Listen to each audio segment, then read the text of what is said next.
இன்றைக்கி நம்ம வந்திருக்க இடம் பார்த்திங்கன்னா ஆற்காடு வந்திருக்கோம். இங்கே வந்து பசுமை விவசாயம் யூடியூப் சேனல் வந்து நாங்கள் தான் பண்ணிகிட்ருக்கோம்.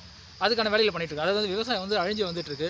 அந்த விவசாயம் வந்து மறுபடியும் வந்து வரணும். அதாவது நம்மளோட பாரம்பரியம் வந்து அதாவது நம்ம நாட்டோட முதுகெலும்பே பார்த்திங்கன்னா விவசாயம் தான். அது அழிஞ்சிட்ருக்கு. அதை வந்து முன்னுக்கு வரணும்.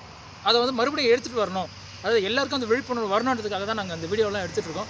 இன்றைக்கி இங்கே வந்திருக்கோம். இங்கே வந்து கேஎம் விவசாய பண்ணை அப்படின்ற ஒரு இடத்துல தான் வந்திருக்கோம்.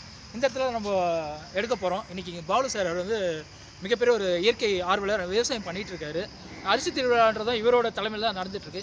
இன்றைக்கி அவரோட பணிக்கு தான் வந்திருக்கோம். இன்றைக்கி வந்து எந்த அளவுக்கு அவர் இயற்கை விவசாயம் பண்ணிகிட்ருக்காரு, எந்த அளவுக்கு அவர் ஆர்வத்தில் பண்ணுறாரு, எப்படி பண்ணார் அப்படின்னு நிறைய விஷயங்களை நம்ம இன்றைக்கி அவர் கூட பகிர்ந்துக்க போகிறோம். உங்களுக்கும் இந்த விவசாயம் நல்ல வளர்ச்சி பெறணும் அப்படின்னு நினச்சிங்கன்னா, விவசாயம் பற்றின தகவல் தெரியணும் அப்படின்னு நீங்கள் விருப்பப்பட்டீங்கன்னா, பசுமை விவசாயம் யூடியூப் சேனலில் வாங்க. அதேமாதிரி பசுமை விவசாயம்.com வெப்சைட் இருக்குது. அதே இன்ஸ்டாகிராம்லேயும் இருக்கும், ஃபேஸ்புக்லேயும் இருக்கும். அதில் எங்களை ஃபாலோ பண்ணிக்கோங்க. மேலும் பயனுள்ள விவசாய தகவல் வேணும்னா பசுமை விவசாயம் யூடியூப் சேனலை சப்ஸ்கிரைப் பண்ணுங்கள். பாய்.